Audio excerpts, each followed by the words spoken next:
கடவுள் துளை நண்பர்களுக்கு வணக்கம். இன்றைக்கி எதை பற்றி பார்க்க போகிறோன்னா சங்கடஹர சதுர்த்தியோட விரத முறையும் வழிபாட்டு முறையும் பார்க்க போகிறோம். முழுமுது கடவுளான விநாயகருக்கு உகந்த நாள் தான் இந்த சங்கடஹர சதுர்த்தி. இந்த விரதம் எதனால் வந்ததுன்னு பார்த்திங்கன்னா, கைலாயத்தில் விநாயகர் தன் படைகளோட நண்பர்களோட சந்தோஷமாக ஆடி பாடி மகிழ்ந்து கொண்டிருந்தார்.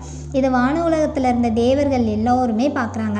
அதில் சந்திரரும் ஒருத்தர். சந்திரர் ரொம்ப அழகாக இருப்பார். பொதுவாகவே விநாயகருக்கு யானை முகம், மனித உடல், பெரிய வயிறு, தும்பிக்கை, இப்படி இருக்கக்கூடிய விநாயகர் ஆடி பாடி குலுங்கி விளையாடிருந்தால் எப்படி இருக்குன்னு யோசிச்சு பாருங்கள்.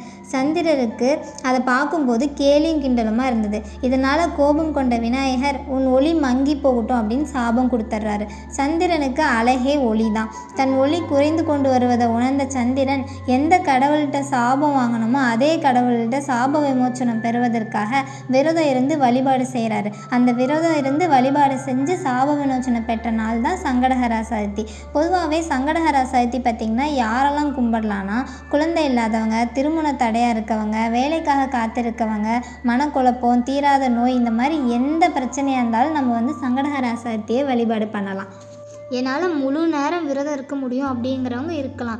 இல்லைங்க, என்னால் அவ்வளோலாம் விரதம் இருக்க முடியாது அப்படிங்கிறவங்க சங்கடஹர சதுர்த்தி அன்னைக்கு மாலை நேரம் சந்திரன் உதயமாகிற நேரத்தில் எல்லா விநாயகர் கோயிலையுமே சங்கடஹர சதுர்த்தி பூஜை நடக்கும். அதில் கலந்துக்கிட்டு உங்களால் முடிஞ்சதை விநாயகருக்கு அருகம்புல்லோ இல்லை தேங்காய் செதறு தேங்காய் உடைப்பாங்க, அந்த மாதிரி சின்ன சின்ன வழிபாடு பண்ணி உங்களோட பிரச்சனைகளெல்லாம் தீர்த்துக்கலாம். இன்றைக்கி சங்கடஹர சதுர்த்தி தான். தமிழ் முதல் மாதத்தில் வர முதல் சங்கடஹர சதுர்த்தி. இன்னிலேருந்தே உங்களோட வழிபாட்டை ஆரம்பிங்க. உங்களோட எப்பேற்பட்ட பிரச்சனையாக இருந்தாலும் தீந்துடணும்னு நானும் கடவுள்கிட்ட பிரார்த்திக்கிறேன். கண்டிப்பாக சங்கடஹர சதுர்த்தியை எல்லாரும் வழிபாடு பண்ணுங்கள். மேலும் இந்த மாதிரி தகவலெல்லாம் தெரிஞ்சுக்க எங்களோட சேனலை சப்ஸ்கிரைப் பண்ணுங்கள், லைக் பண்ணுங்கள், உங்கள் ஃப்ரெண்ட்ஸுக்கெலாம் ஷேர் பண்ணுங்கள். நன்றி.